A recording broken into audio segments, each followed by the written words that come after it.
I want to welcome everybody to the Division 5 meeting of March 2023, Division 5 of the Lone Star region.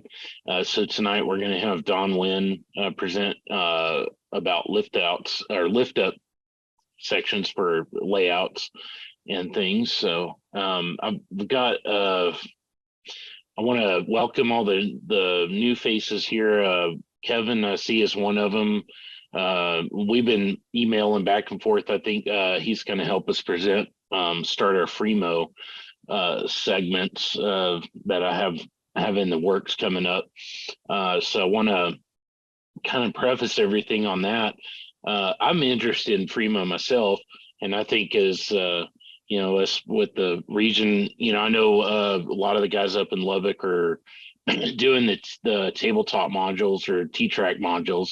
And so, as in modular railroading, I think, I think we can sort of take a lot of techniques and apply them to different things. So I thought it would be fun as far as clinics go to kind of explore building a module like Fremo module. And of course, we can utilize that for, if you ever heard the TOMA approach, the one module approach to that Joe Fugate's been pioneering on the model railroad hobbyist. You can it kind of goes hand in hand. You can build your layouts in modular sections too. So I think it'd be kind of neat to do some like on live on camera demonstrations of building it. So that's what I have down the road. I think the first like April and May, I want to been talking with Kevin, and then next month we'll have Bob Shrimp also, both of them probably tag team presenting on their Fremo module experiences, and then talking about how to build modules and things like that. And then been talking with Jacob Dameron, which is he's got the huge Dallas Union terminal module set, if you haven't seen it. But he's up in the North Texas area. So that I'm hoping to get him on in May. I've been talking with him, but if his schedule works out. And then June, we might be starting to build a module. Hopefully I can get this diorama done in a way where I have some room to work in here with it. So anyway, I just wanted to let y'all know that's what's kind of coming down the pipe with everything. So hopefully that'll be interesting to y'all. And we'll probably, may not be able to work on it every month, and we'll probably have some speakers interspersed in there, with that. So we're not covering Fremo like for the rest of the year, kind of splice it up. But I think there's a lot of stuff I'm working on right now with this module that, like showing Don and everybody on here with the trees that I've been working on in the process of doing. So hopefully, like when we get to that part with scenery, I want to kind of show some of the stuff that I've learned with techniques and things as part of that. So and then also want to tell everybody about of course, the Texas Express convention coming up. Just register for that. Go to the Texas 2023 TexasExpress.com, I think, right? To register. And so the time's getting closer. That's in August. So that's 5 months away actually for that. So, and then I think that's all I have for stuff. Don or Robert, do y'all want to say anything about what y'all have in Division 6 coming up? If anybody's interested in joining that. Yeah, we don't have Zoom set up yet. We may get to that someday. So our meetings are live and in person at the Longhorn Cafe, but April 8th is our next one. And we have a really good home layout tour set up for the conclusion of it. So we're looking forward to that. In fact, I was just talking with the owner earlier today. So that's going to be a real good tour. Cool. Yeah, we've been putting our materials on There's a Division 6 Facebook page now. Hmm. And so if you're interested in, what we did at the meeting, we captured a few slides and handouts and photos of the events. Welcome to join that Facebook page. Yeah. Yeah, Bob's taking the lead on that. So we got Facebook, and we've got a groups.io, and so we're getting all high techy. Very good. I've actually got a Facebook group out there for the Division 5. I think it's the West Texas Division's what I have it called right now. I don't think we have like a cool formal name for it, but yeah, so check out Division 6 and then Division 5 too. I haven't really posted anything up there. I'm hoping to. I've got, I think, one meeting recording up there right now, or if I had it, trying to upload it. Kind of a little behind on getting those processed too. So there's only so many hours in the day to do things. So but yeah, I'm really hoping to get like the groups IO going for the division like they have. And the other thing, because I think this came online after the last meeting, is the interchange for the NMRA. Also, if you haven't jumped on that, that's all done on a platform called Discord.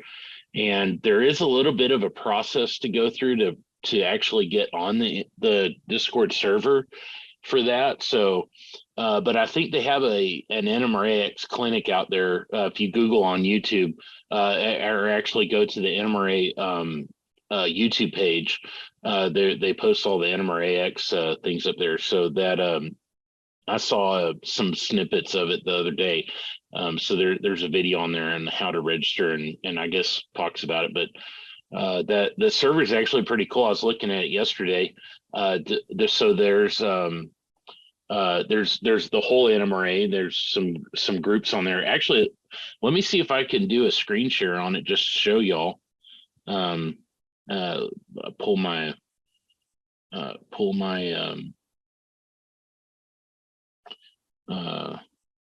the Discord app up here, and then we'll go to. I need to click that anyway. So yeah, so here's the Discord, the NMRA interchange over here. So there's one of the first ones that I checked out a lot was the workbench, so you can just kind of post things that you're working on there. And I haven't looked at this in a long time, so these are like all posts that I haven't seen yet. And then there's some things about NMRA events, so trade shows that are coming up. And Texas Express, I think they have NMRAX announcements up, and there's even a thread for it too. So I mean, there's different things. There's the three conventions there that's coming up. O-Scale National Convention also, the Texas Express. So if you got questions or things you want to ask towards that. And then there's a lot of sections about the achievement program. And then there's, if you got things about basics, and general interest. So you got British modelers, operation events, car cards. You can talk about that modeling in the 1950s, 1960s, different eras. And I think there was one, like when if I can find it. So I'm interested in steel mill modeling, and I found actually ran across a steel mill OPSIG.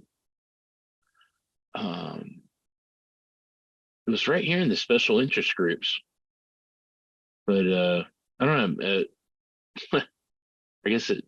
Oh, okay. It's only showing me the seat. Yeah. So like, there's a steel mill SIG right there. So I had it collapsed where it wasn't showing me already read messages there.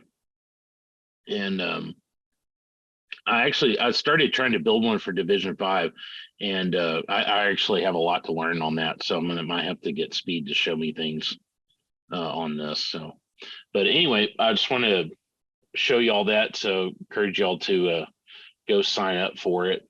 And there's instructions on the NMRA website about that. I introduced Kevin earlier, and Roy Kaiser, you seem like a new face. So if you want to unmute yourself and just tell us a little about yourself, we'd like to hear about you. I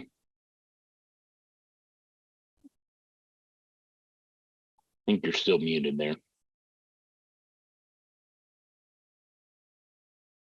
There I go. There you are. Yeah. Yeah, I'm part of Don's Division 6 group. Okay, cool. I was in the that social that they've been running for several years. I've been in it.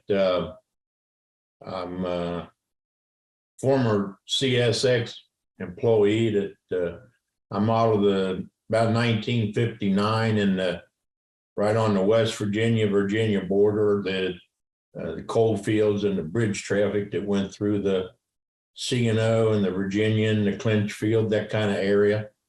Got a pretty good size layout I'm working on upstairs, but glad to join you. Appreciate you. Nice. Well, thanks for joining us, and you can save this meeting link. It's just a perpetual link, so we'll use it for every third Monday of the month at 7. And unless I am not able to either get a clinician or something happens in my schedule, that's been the last few months, so it's been off and on. But yeah, jump on when you can. So sure will. Thank you. Yeah. And we got Jeff Palmer joining us. He's the secretary of the Lone Star region in Division 3. And then John Emerson, he's a Division 5 member. So welcome. And looks like I'm the only Division 5 member besides you. Yep. Yes. So anybody and everybody is welcome to the meeting. So it's great when we have extra people. So anyway, with that, I think that's all I've got for now, and I'd like to get with our clinician, and then afterwards we'll open it up to see if more people join and want to share anything, or just shoot the breeze about trains or anything. So anyway, I want to welcome Don Winn from Division 6 with us, and he's I've known him for a while with serving on the board, and then I think he's involved with Boy Scouts, and recently came through going to Philmont one time, and so anyway, he's going to talk to us about lift outs for layouts, and this is a clinic that he's preparing, I think for the national, right? Or I could be wrong. You said you were preparing it for something coming up. Yeah, that's right. It was, I came with a plan. I was going to get ready for the national, but since you asked me to present it, then I had to get it done earlier. But then, having a deadline is good. So, well, so I'm going to practice on you guys. How about that? Yeah, we'll be your guinea pigs on this. So. Yeah. Yeah. So do you mind having them ask questions during it, or do you want to have them hold it till the end? Okay. No, that's fine. Yeah, if you have a question, go ahead and speak up, and we can handle them as we go. All righty. Well, with that, I'm going to turn it over to Don, and I'm going to turn my camera off right now so I can finish eating my dinner while you present. So anyway, have at it. And you should be able to screen share. I enabled that deal already. Okay, let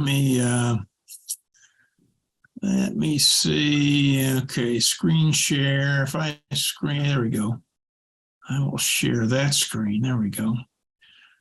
All right. How's that look? That's good. We'll see your whole program. So there you go. Okay. Got you now. All right. So fresh approach to lift ups, and as we said, this is the guinea pig test to see if it's ready for national yet. As I was getting ready for this, I was looking at ran across this. There's you think there's nothing new in the prototype world, but the British are working on this new gull wing bridge, they're calling it. So it's pretty radical. So I use that graphic for my title slide here. But we're here to talk about model railroaders rather than model railroads instead of the prototype. This clinic is a spinoff of a article I wrote for Model Railroader magazine, and was published recently here in the January edition. And so we're going to really talk about that more in depth. So our agenda tonight, I'm going to kind of do a quick comparison of different kinds of ways you can accomplish a lift out in your model railroad. I'm going to share the details of my design and walk through it more slowly as a step-by-step process of how you could build one. So why do we need lift outs? Well, we need to get people around to different parts of the layout, and or we need to get to our utilities or furnace and whatever, and duck unders are really just a problem for many of us. So if I had a doorway like that and had a duck under that, that'd be I would consider that to be a big problem. So let's look at a couple of different ways to skin this cat. One is a simple lift out, calling it, where you just pick up the lift bridge and set it down somewhere. And this is pretty typical, and a lot of people have something like this. The advantages are it's very simple to build, but then it's, well, how do I wire it? How do I get track power to it when it's in position? How do I keep the tracks aligned? And my biggest problem with these are the scenery damage. So I've got, if I scenic the lift out, that's liable to get damaged. And then you have to set it down somewhere, set it on the floor and you'll trip over it. You set it down here and you kill all this scenery.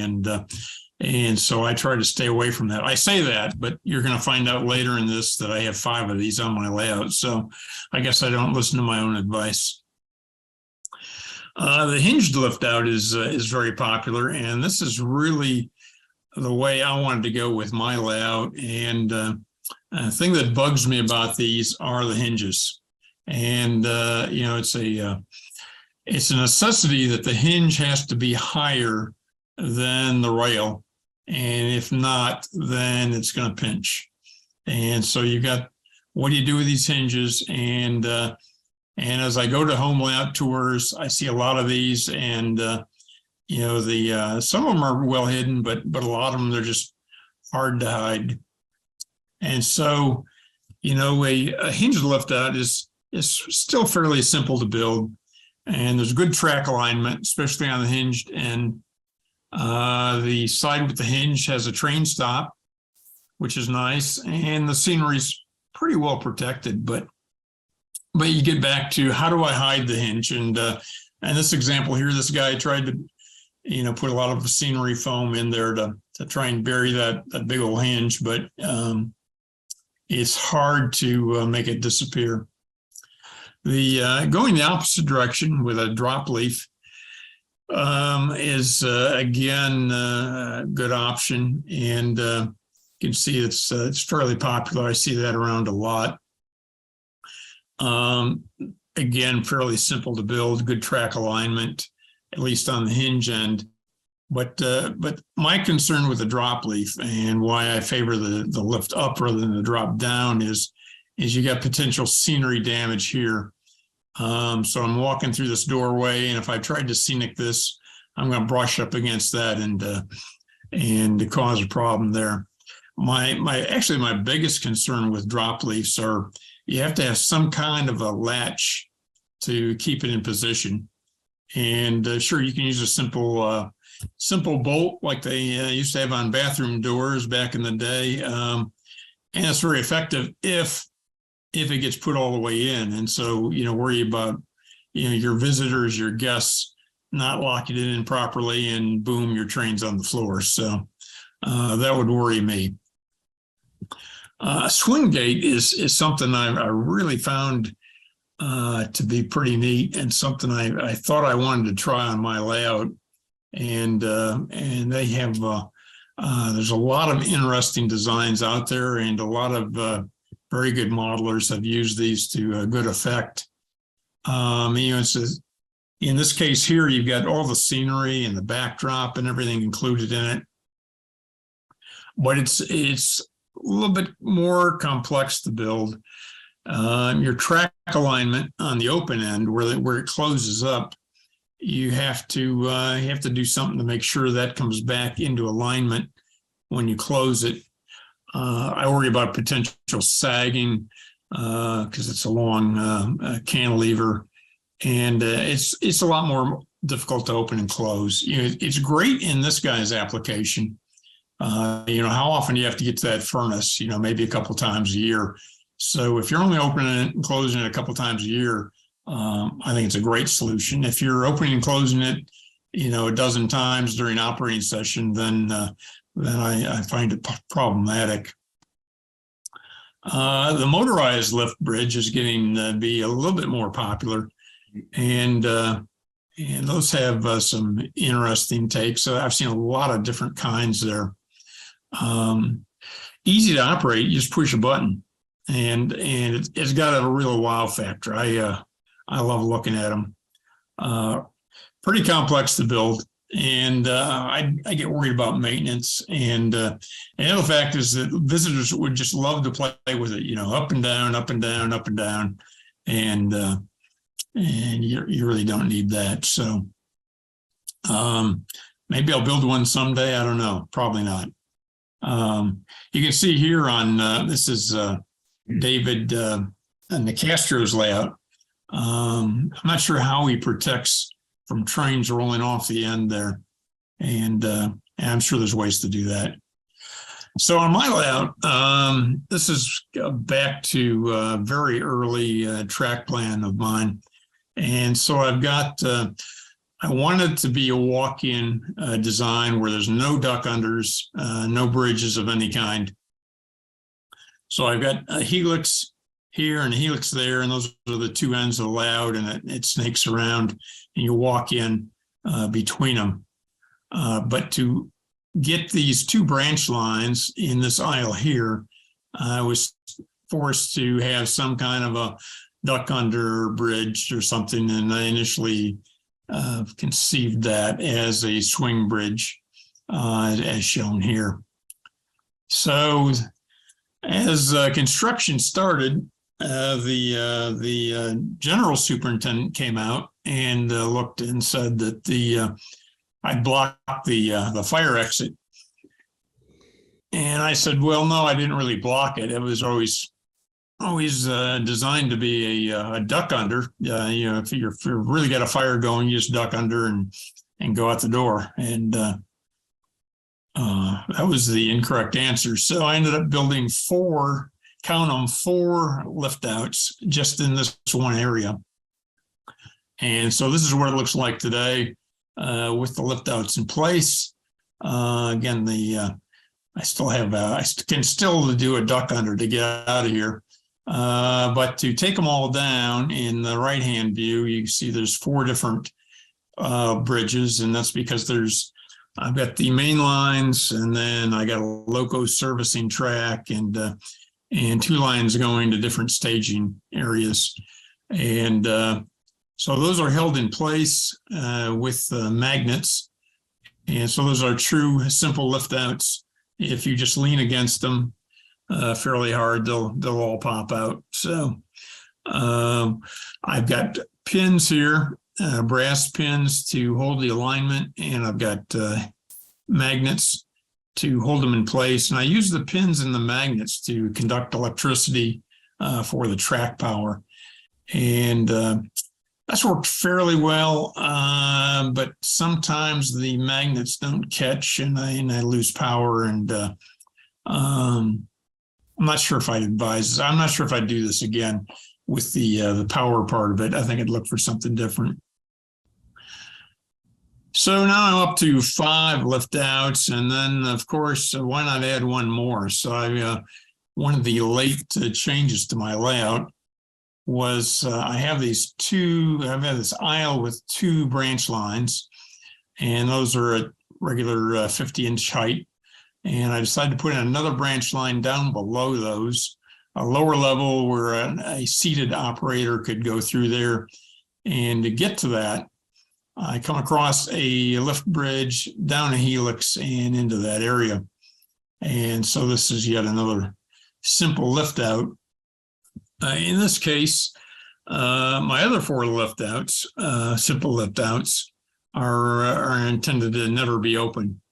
And this one, on the other hand, is intended to be open almost all the time and only closed when you have a train coming through. So if you have a train, you stop it at a signal bridge, you call the dispatcher. The dispatcher calls the bridge crew, which is me, and I come out, put the lift out in place, you roll your train across, and I put the lift out away again. So we haven't had any oppositions yet to see how that works, but that's the plan anyway. I painted it yellow and black just so people wouldn't, make sure people would see it when they turned around and not run into it. So back to my main lift out and lift up, swing bridge. And I started thinking about what about, again, the hinges bother me. What about cabinet hinges? And, traditional cabinet hinge is a hinge that is still visible, and you got to do something with it. But the modern cabinet hinges are completely hidden. And so we moved into our new house, and instead of working on my layout, I was tasked to put drawer pulls and cabinet handles on. My wife wanted a different type of drawer pull than the builder offered. And so we ordered those, and the builders asked the builder to put them on. He said, well, that's an extra fee. He wanted $1,500 just in labor to put all the pulls on throughout the house. I said, well, that's ridiculous. So it ended up being a bigger job than I thought. It was like 2 full days from sun up to sundown putting these things on. But it gave me a lot of time to spend with cabinet hinges, and a little light bulb went off.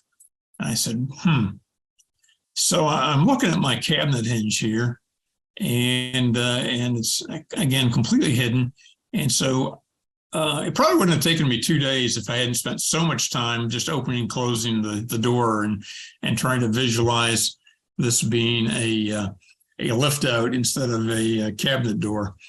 So I studied that and said, I gotta dig into this. And I looked on the internet, and I found a couple of guys had used cabinet hinges, and I couldn't find I read their blogs, and when I dug down farther, I found that all of them failed to come up with a plan because they still had the track pinching. And so I built a bunch of prototypes out in my shop, probably more than a dozen. These are just 4 that were finalists, and started looking through how they worked and what I thought worked the best. One of them that I kind of liked was, it's really hard to see this black hinge against a black background, so I put a circle around it here. But this one, the hinge is at the bottom, and it provides a very good, very tight rail gap here, and it comes down, and it really works pretty well. And I've seen this on a couple of layouts, and it's not very often, but I think it's a really good option to what I've done. But what I ended up with advocating was one with these cabinet hinges. You can see here poking up through the bench work. This is, again, one of my mock-ups.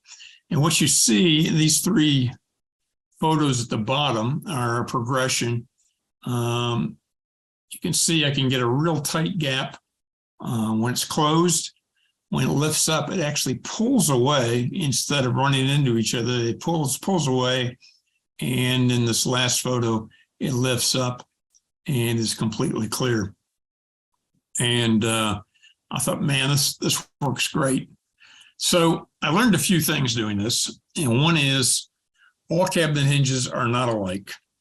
And they don't have a lot of drawings or specifications that really help us for what we're trying to do in model railroading. They got different designs, different proprietary designs, and they're just trying to make a cabinet door go up flush. And they don't need the same range of motion that we need. So they all don't work. I found that the Everbuilt particular one worked for what I needed to do. 35 millimeter means that's the size of the hole you drill in your cabinet door.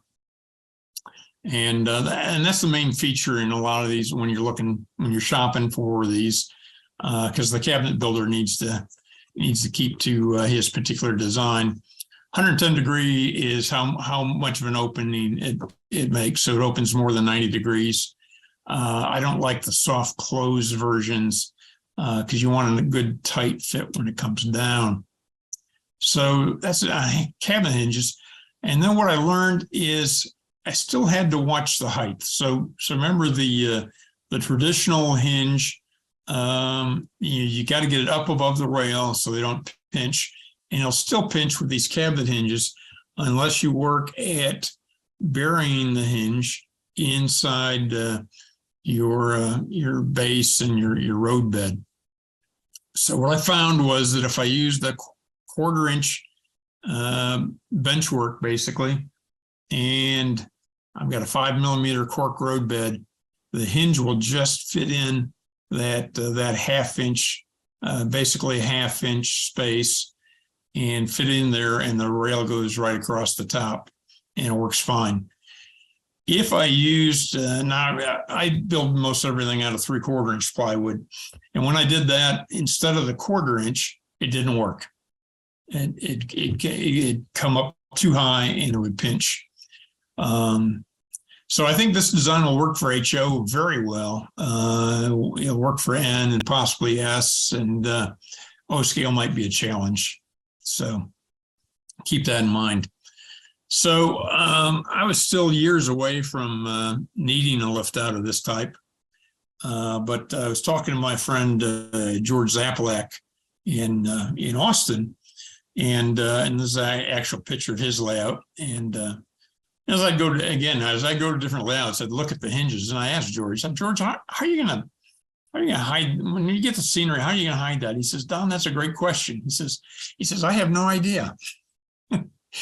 And that's fine. He's building the layout. He wants to get the layout built, just like the Transcontinental Railroad, get it built and figure out how to finesse it later.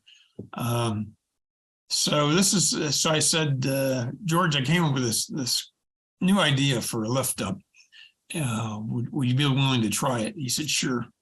So we rebuilt this lift up, and Gary Phelps took some photos, and I wrote it up in an article for Model Railroader and sent it in, and heard nothing back for 3 years. And the first time I heard anything back was George called me up and said, hey, Don, did you get your Model Railroader yet? Our article's in there. I go like, what? I had no idea. So this is George's lift up. And so what's neat is the first one we built worked fine. George is still using it. He says it's working great. And you can see in George's here, he's got the track on a curve. It crosses at an angle. So there's a lot of kind of complicating factors, but it still works fine. So we were very encouraged by that. So again, it was several years before I finally built out my railroad to the point to where I needed this lift out. I'd been building around the walls, and then finally the peninsula, and finally I had to connect this gap here. And so this is the area we're looking at here. I got my level out, make sure it's going to line up correctly and all that. So I'll walk you through a step-by-step of how I did it. And actually, as I was building it, I most of the time I tried to remember to take some decent photos. because I wasn't sure if we had enough photos of the right kind for the model railroad article. And I was going to rewrite it and send in new photos. But before I could get to that, they published the article. So anyway, we'll go walk through it. The first thing you need to do, just like the prototype railroad, is make sure you got some solid bridge abutments. And this applies to any kind of lift out or lift up or drop down or whatever you want. You need to have it solid. And if you're going across a doorway where you got a wall right there, a nice stud wall, things are going to be pretty solid. But if you're out in the middle of the railroad, like mine, you got to be concerned about your movement, bumping and sagging and that kind of thing. So I spent some time trying to make sure that I had really solid bridge abutments. So on the left-hand side, I had this small rolling toolbox that was looking for a permanent home. And so I decided to take the wheels off and put 2x4 legs on it, tied it into the top level of the layout, and then the lower level, which comes at a 90-degree angle, I tied it into that. And that's really that's a heavy toolbox, and that's a real solid base. On the opposite side, I've got an appendage coming off the helix, and I used a lot of 2x4s and triangles and bracing. And the key is, grab the end with both hands and try to shake. And if it doesn't move, then you're good to go. If it does move, then you got to consider doing something else to it.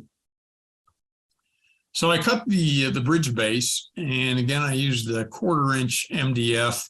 I like this material. It's very dimensionally stable as compared to, say, using 1/4-inch plywood. You don't have the knots and the other things that would cause it to be less than smooth. It's fairly stiff. It's basically a hardboard, and works pretty well. So I cut it to fit, and said, okay, that's my starting point. Next thing I did was I put in some hardboard roadbed, and what that is I took 3/16 masonite and cut it and chamfered it down to make it look like a cork roadbed, and I want a real solid end to my lift out. And I do this really with all of my lift outs. The other lift outs, I did this as well, because I want a real solid base. When I put the track down, I want it on something to where I can glue it down solid, and it's not going to be warping a little bit and creeping up or getting bumped and dinged and moved around. So I got that. But the other thing that does then is that's where I'm going to hide my hinges. Okay, so I got those glued down, and I actually put some at this end too. You'll see those in later photos. I put the hardboard at both ends. Then I drilled a hole, and I used a Forstner bit, and these are really good for cutting through materials like hardboard, because it's not going to splinter, because they got a cutting edge at the outer diameter, and cuts through it real well. You can get a nice Ryobi set for under $30 of I think it's 8 different sizes. So I cut it to 1 3/8 inch. The 35 millimeter is actually the size. Again, these are called Euro style hinges, and they're in metric, but 1 3/8 is close enough to 35 millimeters. So then I screwed the hinges in. This is on the left side. We're looking at the bottom side of the lift up, and I used a straight edge to make sure they're hinging in the same plane. I don't want them to be angled off a little bit. So that's the bottom view. The top view, you can see them poking up here. And but again, it all fits in nicely with a single piece of track there. Then I attached it to the one abutment. Before that, I put in a 3/4 inch piece of plywood here. I call the the attachment board. And I made the top of that so that the lift up would rest on that in a rest position. It would lay down on top of that board. And so I got that bolted up. Here's what it looks like when it's in the closed position. And I made sure everything was still working well. And it looks like this is out of order. I went back and then added bracing underneath my MDF. And I did that later deliberately because I wanted to make sure I knew where all the clearance points were on both ends of the layout, make sure where I'm clearing my different abutment pieces and so forth. So once I got the hinges on and I got laying down there, I looked underneath to see where I wanted these stiffeners. And again, the 1/4 inch MDF is pretty stiff, but this thing's over 3 feet long, and that's going to bend, especially if you put a little bit of strain on it. So I need that stiffener. Then I glued in the cork road bed. It fits between the hardboard road bed. I got that in there. Again, make sure everything was okay. The tilts up fine. And then I laid the track. One thing I really like on all my lift ups now, regardless of what kind they are, I'm using these Gap Master ties. These are printed circuit boards, basically. You can buy them from American Tie and Timber, and it has 4 ties that are spaced. He actually has different spacings. You can get them in HON3 and in different sizes, but this is the one I bought was the tie spacing matches Atlas Flex Track, and so once you paint it up, you don't even notice the difference. But it gives you 4 ties. They already have a cut down the middle so that you don't have conductivity from left to right. And so I'll super glue those onto the hardboard, lay my track, and then once the track's laid and glued down, I'll come back and solder to the Gap Masters. In the upper photo here, you see I have a Fast Tracks switch turnout here that's at the end of it. So that's on one side, and then the Gap Masters on the other side. And you can see again the hinge visible through here. Had I been thinking, I would have put a little piece of tape or a piece of paper over to the hinge, because at some point I'm going to have to ballast that, and I'm a little concerned about the ballast getting into the hinge now. But there's a lesson learned, so I'll give that to you for free. So then all we have to do is a few things to finish up. I got the feeder wires. Again, one of the advantages of having a hinge lift up is you put your wiring in for the tracks, and they're in there and they're fastened down, and you don't have to worry about it. It's very robust. I initially hadn't planned on putting these retaining chains in, but I could see how heavy this thing had become, again, over 3 feet long. And so it'll kind of wobble around, and that's putting a lot of strain on where the hinge is attached to the MDF. So put those in so that if I get in a hurry and I throw the thing up and it gets to its stopping point, the chains will take the load.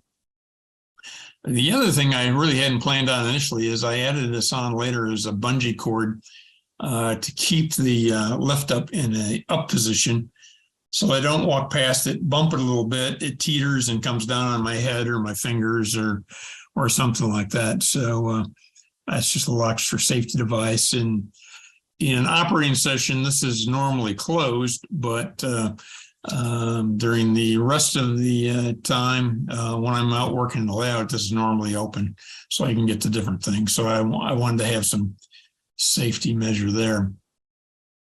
On the open side of the lift up, I put in these alignment dowels.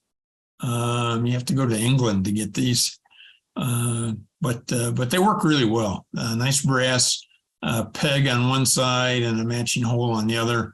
And when it slams down, it's in perfect alignment, and that works out real well. The other thing I did was at the hinged end of the lift up, when it's in the up position, a runaway train will slam into the lift up and stop. And as long as you get some good KD metal couplers, they don't even break. So that's fine. On the other end, I've got an open gap. So I use these normally open in the electrical sense of the word, normally open circuit. So it requires the lift up to be all the way down, trigger the switch, and then power will flow. I've got two of these switches. One's powering the three main lines, and the other one's powering the branch line here. So let's look at one actually going up here. So you can see it's pulling away very nicely, and when it's in the full up position, it's at that 110-degree angle, and it's not making any contact either here or down on my attachment board here. So it works very well. So we can watch it again here. It pulls away first before it starts turning. You got adjustment in 3 different axes. So what else could you need? The 2 bolts that attach it to the layout, and there's a slot here, and so it can be moved left to right. You got this has a slot. The hinge is actually in 2 parts here, and this will allow it to slide up and down. And this screw here is on a little spring, and that'll move it in and out of the screen here for that kind of adjustment. So that works out really well. There are times, even when I'm in by myself in the lab, when I'm running trains, I don't necessarily want to open the lift up. So I put in, I spaced this leg on this side so I could put in an 18-inch long shower handle, so I could crouch over, grab the handle, and helps keep me steady as I do the duck under. And then, of course, I've got a rolling stool for my operator, and that'll work too. So I kept the lift up fairly shallow underneath, so that I could easily duck under. As I was preparing this clinic, I found this other design that I thought this is a novel invention of my own, but I found this guy actually beat me. If he'd get the patent on it if we went to the patent office, I guess. Looks like he did it a few years before I did, and he used a very different hinge.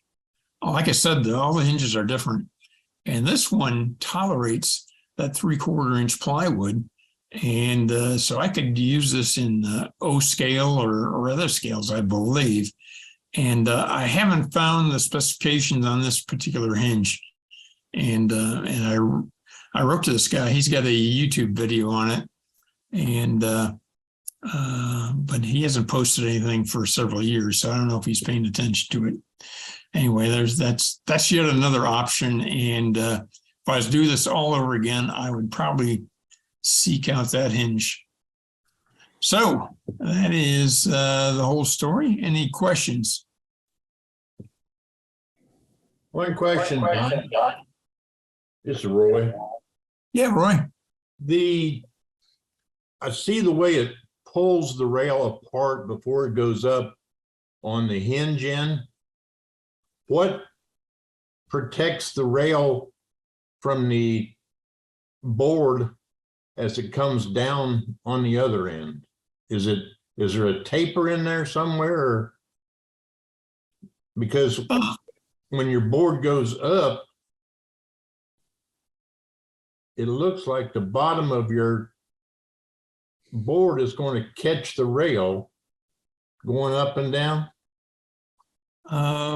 Yeah, that's a good question. Let me see if I can figure out how to explain that. So So when this thing started moving, it was because I had my hand on the opposite end, 3 feet away from here. I was already lifting up. And so, as soon as you start lifting up, you've cleared the rails. And so then that problem goes away. So, what you see is it's going up immediately. So it stays out of the way.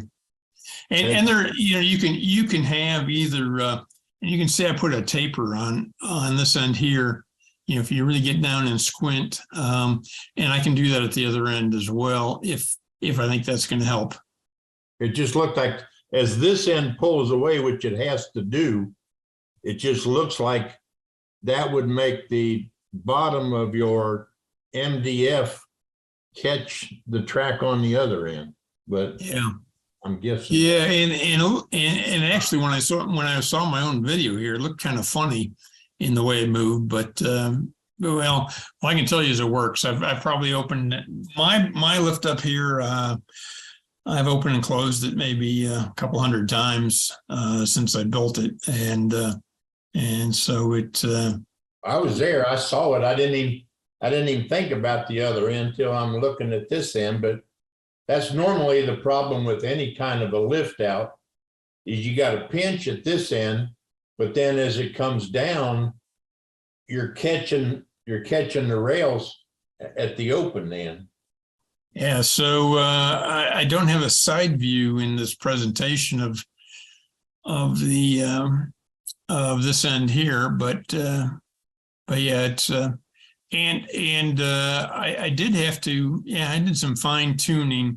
I actually have, mainly because I have, this is where my my circuits change.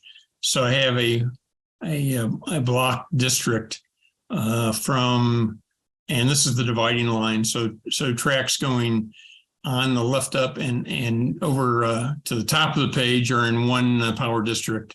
And these ones here down below are another power district. So I had to make sure that my rails weren't touching because those are actually on separate boosters, and the boosters don't like that very much. So I had to make sure I had good separation. Otherwise, I could get to where they're actually the left out would work with them basically coming to a touching point, but electrically it didn't like it. Is that MDF overhanging that black member underneath? Over here? Yeah.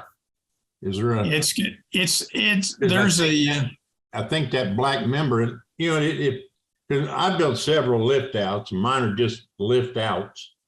But what I ended up doing was tapering one end so I could slide it out and kind of ease it in. And but the problem I've always had is when you go to put it in, whether it's going up or down or in or out, is the ends of these rails want to catch. And if it's actually got like bench work underneath of it, as it comes up, that the bottom of that black board is what I would foresee catching on the edge of that track. But that's why I'm asking. It looks like maybe the MDF is, maybe that black board is not flush, but I can't tell. I guess that. Well, you're looking at a couple of things. There's this from the bottom, maybe might show it. Yeah, let me go back and see if I've got a. I really can't. Yeah, I don't have a. Oh, so what you're looking at is. So the MDF comes in and lays down on this unpainted board here. Okay. And which is where the pin is. It's a little bit higher than this. This is a leg. So you're looking at the end view of a 2x4 here. That's a leg end view. And then over here, you got 2x4 going crossways, which is holding up these pieces of bench work here. So it's it all rests on the unpainted board. Obviously it's working. It looks good, bud. Looks good. it's working, and yeah, it's working well. Like I said, I don't think I'd change anything, but now that I discovered that other hinge, I'm almost tempted to go back and redo it, but maybe I'll wait till I run out of other things to do. Thank you. I also use those gap masters on my sections at the interfaces, and they do work quite well. I've always put a block of somewhat solid wood underneath of them, and don't glue them to cork or anything. And then one of the things I've done is to clip off the last tie, one of the ties, and put it kind of flush with the end of the bench work at the interface, if the track's going across at an angle.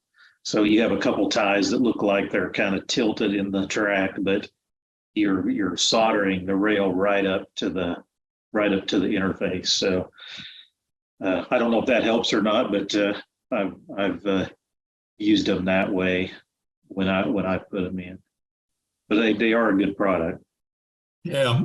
Yeah. So one point here in this photo, it shows I've got this branch line coming in at an angle. So I could cut the gap master just with a pair of rail nippers and cut it to where it would, one side needed 4 ties, the other side needed 3 ties, but it still worked there just fine. But I like to have the some kind of hardboard. So you can see this is the line going to my helix. It comes across the 8-foot long left out. I like to have that tied down and then soldered down, because I've found other places where you snag the end of a rail on flex track and it unzips. Yep. These help prevent that. Certainly do. And you also have a little bit of wiggle room too. When you solder it down, you can get it perfectly aligned. If you don't put it in before you cut it, right? You could also put them in and then cut it once it's in. You mentioned before, Don, that you ordered that with the spacing, the tie spacing, so it would match Atlas track. Right. Does it match in thickness too? Or do you have to shim it? Yeah. No, it matches thickness as well. Okay. Yeah. So this is Atlas Flex Track here. And then it comes to a four ties of a gap master. Again, this has nothing to do with my lift up, but this is the that branch line going through underneath the lift up. But and then once you paint it all looks great.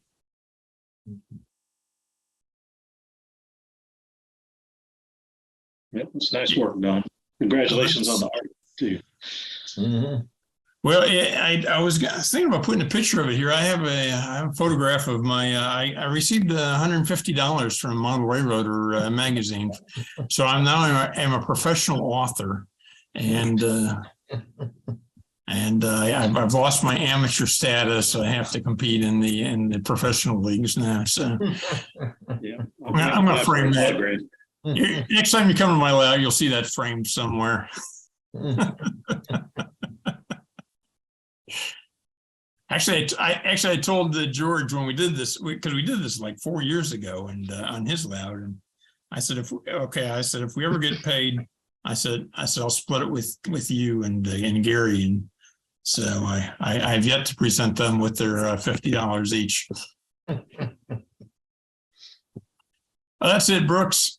All right, cool. Oh, let's see. Do I need to unshare or? Yeah, if you did, that would get us back to seeing all our faces. Let's see. Oh, stop share. I found it. Yeah. There we go. Cool. Well, thanks, Don, for sharing that. That was very interesting. You're welcome. Thanks for guinea pigging it for me. Yeah, I never thought I'd using those concealed hinges like that, but seems to work well, I think. Well, if I didn't have to put in all those damn drawer pulls for 2 days, I might not have. Necessity is a mother, or maybe it's the opposite of that. I don't know. It's serendipity. Yeah. Maybe that's what it is. All right. Well, before we close the meeting, I want to open up, since we didn't do this beforehand, if there's anybody that has projects they're working on or tips, techniques, or anything they want to just share with us real quick. I want to open that up. Yeah, I brought a few photos for tonight, Brooks. So Cool. my All right. apologies to Don. He's probably seen a couple of them already. Well, I go don't- ahead and I share don't them. remember the last time I was on that I joined this. It's been a while, I think. I think you Yeah. couldn't make it last few meetings.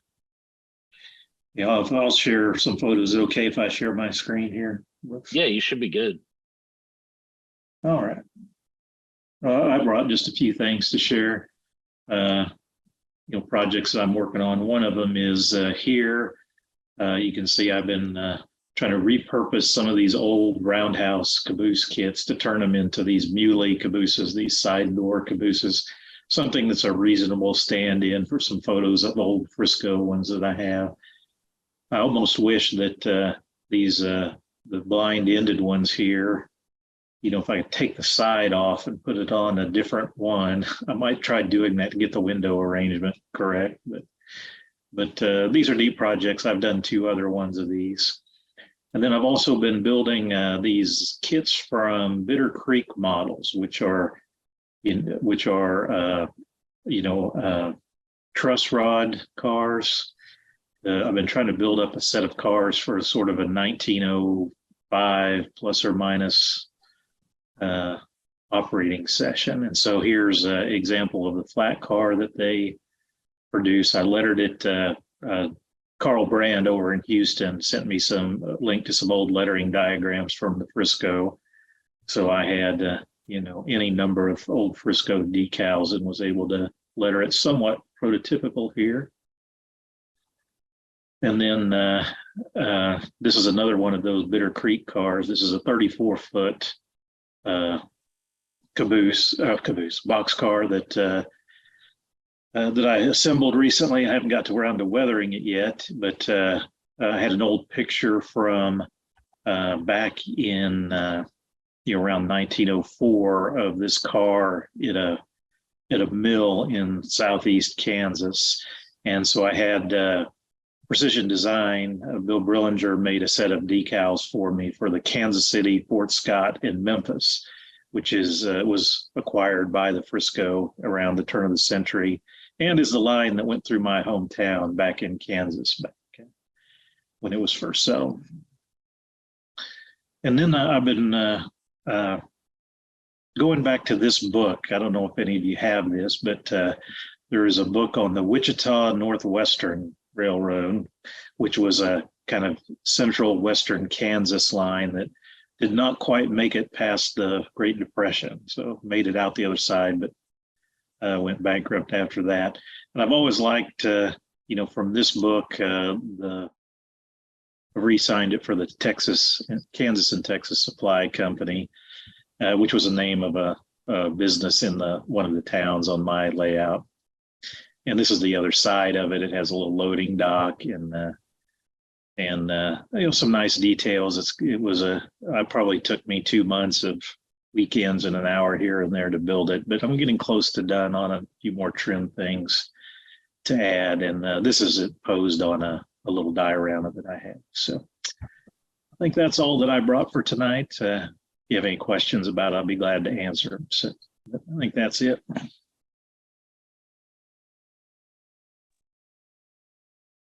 Cool. Thanks for sharing that.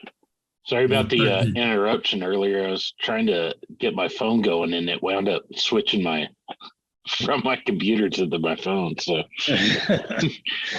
that's all right. I've never done that before, so it did work out the way I wanted it to. Anyway, those look really neat. I like the Mind Mount Models kits. I've got one of the skip, spate, and tackles. So I think with the Fremo segment coming up that I want to do like 2 structures on there. One is a plastic structure, and one a kit, like a Craftsman kit for that. So I'm not really sure what I'm going to do yet. I've got a few Walther kits, like some loading docks and terminals and that might be cool. So I sort of brainstorming ideas on and I was thinking about it last night, more of a series of modules. So I'm hoping maybe I could do a mind map models or something might work I don't on know there. if you've seen Ron's latest kit is the Utopia Cafe in or the Lost Maples Cafe in Utopia, Texas, which he just found at random. He just found it random somewhere on a Google Map Street View. Wow. And turned it into a kit. And I said, "Hey, I've eaten there." I haven't looked at his website in a while, so I'll have to go check it out. So that'd be cool. Yeah. Cool. Anybody got anything else to share? I got a little something here. It's not near as exciting as his rolling stock there. Robert's he's way ahead of me on that. I'm a take the car out of the box and put it on the layout so I can operate kind of guy. But I did take a tour at Don's layout after our last Division 6 meeting and saw some amazing little control panels that he had made at Fast Signs Company. And I don't know if you can see these or not. If I hold these up, I'm doing a similar on my layout. It's a large walk around layout, and I'll actually have 22 or 24 little panels wherever there's a junction or a switch that the train crews can get the dispatcher's permission and actually throw the switches. Here's another one for a small town called Lewisburg, and I'm doing the artwork. I've already had the conversations with the Fast Sign Company down in New Braunfels, and it's just a matter of getting the artwork together. And we're looking at I don't know, probably $120 to $150 for 22 to 24 control panels. Wow. They're not drilled. They're everything but drilled. Mine will be black with the track, and all the writing will be in white, just an old 50s style dispatcher panel type. Won't be the army green or whatever it was, but they really for what you get, they're 3 millimeters thick. They're PVC. You can get them in aluminum if you want, but the most cost effective ones are made out of PVC. And just to give you an example, a panel 8 by 12, they got a $25 minimum order, but a panel 8 inches by 12 inches is like 15 or 20 bucks. So it sure beats the old days of painting a piece of masonite and doing chart pack tape and all that kind of stuff. But again, thanks to Mr. Winn for tipping me off on that. I use a different program for my CAD. I use CAD Rail, same I designed my railroad on, but I can export it as an AutoCAD file, and then Fast Signs takes it right off the AutoCAD file and it'll work it up. So we're just in the artwork form, but hopefully within the next couple of weeks, I'll have some of these going and be able to bring them to a show or bring them on one of our meetings here if I get on the next time. Yeah. If you do get them by then, join us and show us how they look. That'd be cool how they turn out. Yeah, I'm glad that worked out for you, Roy. In fact, you asked about it, and someone else asked during the tour, and so I've got in my notes that I'm going to bring one of those to the meeting in April and use it for my show and tell item, just to share in case, for those who didn't see it or had questions about it. Yeah, can't hardly beat it, really. So are they printing on that material, the 3 mil PVC, or are they doing like a vinyl overlay? The PVC is available in white or black. I'm using black. And then when they print this out, it'll be just a white overlay. All my lettering will be in white, and I guess it's clear, and they put it on I don't know exactly what the process is, but yeah, some kind of an overlay that they'll put on the black PVC, so I'll end up with the tracks will be in white and all my lettering will be in white on the black background. Nice. Yeah, I'm not sure what I use the aluminum, which is a little more expensive, I guess. But it's my understanding they just print it right on the aluminum. So it's a sandwich. It's aluminum with some kind of maybe it's PVC internal sandwich and then another piece of aluminum. So it's, again, they're in the sign business, so they make these things, durable, so they can sit outside your cafe or whatever in any kind of weather. Cool. But I stole the idea from David Nicastro, so I can't claim to have come up with this. So and I don't know where he got it. So we all pass it around. That's right. Imitation is the best form of flattery, Don.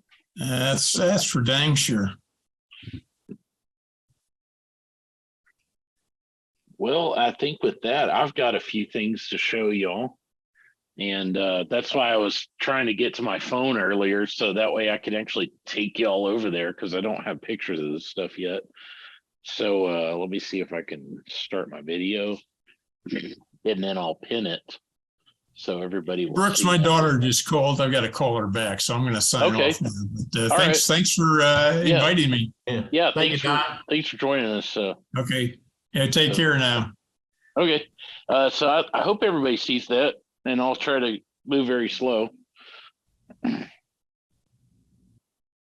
So here's this diorama I'm working on. It's I'm using train components, but not no track in this. So this is something I just did this weekend. This is right here. This is where the Craftsman structure. If I could reach for it,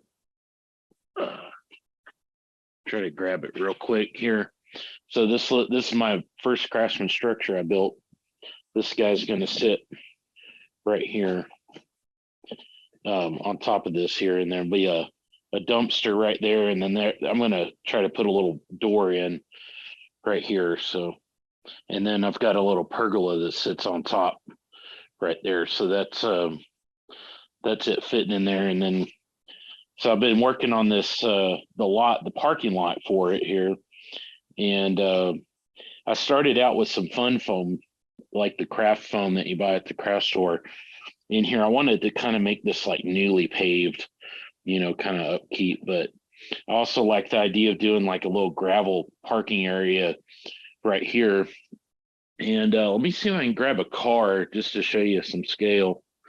I've got one somewhere here. So here's like a little sedan right there, just for scale. So I did the fun foam in there, and then I put the Sculptamold down, taped and masked all the concrete off. The concrete's just extruded foam, and I've sprayed it with various coats of different colors just to try to get it a concrete color. It's a little darker than I really like it, but I think I'm gonna just go with that, call it good. And so when I did all this is just like tile grout on top of the Sculptamold, and I got all this all done and pulled the tape off, and where the tape was on this fun foam, the alcohol and everything like soaked through it, so it just looked really nasty. I pulled all that off, tried to do tile grout, and then got the tile grout down, but it was like not very even. So I decided to take a black, this is like really fine Woodland Scenics ballast, and just sprinkled it on there. And then I, did like securing ballast down, glued it down. So and I'll probably come back with the airbrush. And there's a few spots in here that I need to redo. So I'll probably come back in here with an airbrush and like kind of lighten it up, weather it a little bit. And when I pulled that tape off, it pulled a lot of the skeletal mold like got built up against the concrete curb that I've put in here. So I've got to go in and paint all this white out and kind of touch up the concrete a little bit. And so that was what I did this last weekend. And these are the stone blocks from Best Trains. I got a big pack of those and used some of the Woodland Scenics earth color, had them all out on a tray to get them all like weathered up and everything, and built this stone wall. I don't know, I just kind of like this look, I guess. So I started out with this over here. This is all done in foam, and then I weathered it with some acrylic paint for that. And so, but this is plaster, so little different hue, different types of techniques on that. And over here, I've got this store that's sitting right here on the bench. That'll goes right here. This area is going to be this kind of a wooded, like overgrown brushy area with some mesquites and cactus in it. And then so my next step is to do kind of a more worn out pavement look back here with some grout. And then on the streets here, I'm going to do a kind of a technique I saw on YouTube where he put some like balsa wood down with a strip in the middle to create the crown for the street. And then I'm going to go through with that same the ballast, the fine ballast, and do like a seal coat look on the street. So it's like maybe not as black, but more of a gray type ballast on that to do that. So, and over here I've got a bunch of Lionel O scale houses that I'm using on it. So I've been repainting them from the ugly plastic color that they've been. And so this one here actually has some stonework on the front. I actually masked it all over. So I got to hand paint those stones on there to make that look good. I've got some the air conditioners that were on the store I really didn't like. So I've 3D printed some air conditioners here to go on that store. So I've got these are just primed. I've got to paint them up. And so that's in the process. And here's all the windows and everything for the houses done. Got some more stuff over here to paint for that. So, and then one last thing to show y'all. Yesterday I steamed some super trees. I was showing Don and everybody before we started here. So got them hanging up, trying to straighten them out on that. And then, so here's a Dollar Tree store that I really didn't want to use this kit, but the client wanted to do it. But it was kind of hideous looking, like it just, the way it was put together, and I had to redo it. So I'm I took this Liquitex ceramic stucco texture, and then I mixed it with this just a craft paint right here to get that color. And then once I mixed it, just basically troweled it on. There's some areas that it's not. I'm going to try to hide that with some trim there. Cut all these door holes in the back. So I 3D printed doors to go in the back of this. And so I think the stucco turned out pretty good. This is the base of it. It's an acrylic sheet. And they had holes in here for columns that were fitting in there. And then so I have a handicap ramp that I put in right there, and a column was going to be right in the middle of it. So I was going to have to take the columns out. I think it'll have an overhang just fine. So to cover all those holes up, I just put some styrene sheet on the front and then scribed some lines in there just to give it some texture, like expansion joints and some designs, and then just hit it with some gray spray paint, basically. And so, but yeah, that's just, I wanted to show y'all what I've been working on there on that. So I think with that, I will come back over here and unspotlight this video for everybody.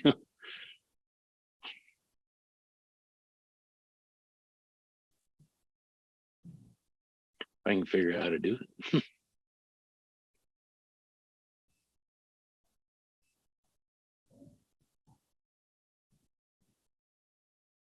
There we go. All right. Okay, should be back to me now.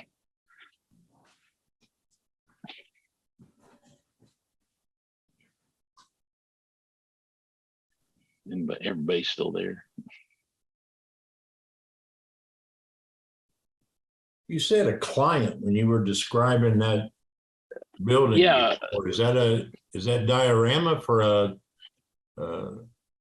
somebody else, or?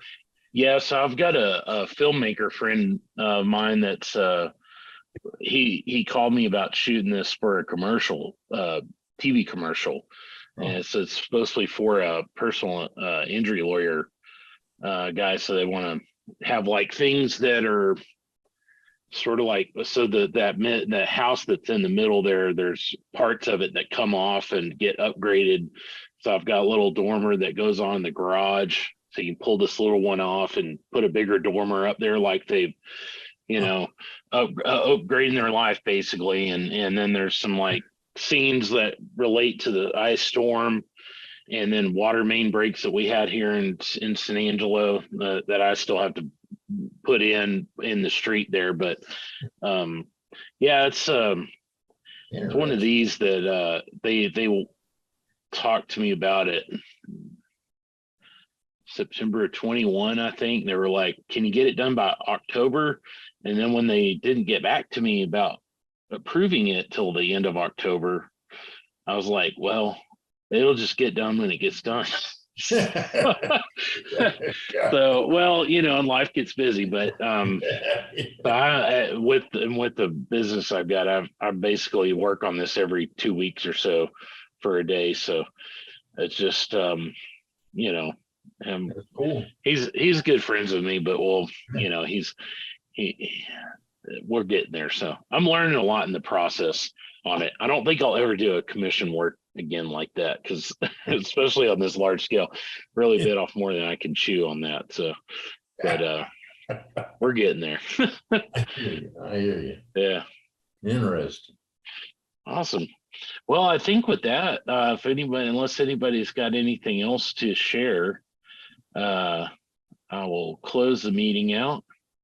And I want to let everybody know the next meeting is going to be on, pull my calendar up and make sure I got the date right, third Monday of the month. So that'll be April 17th on 7 o'clock.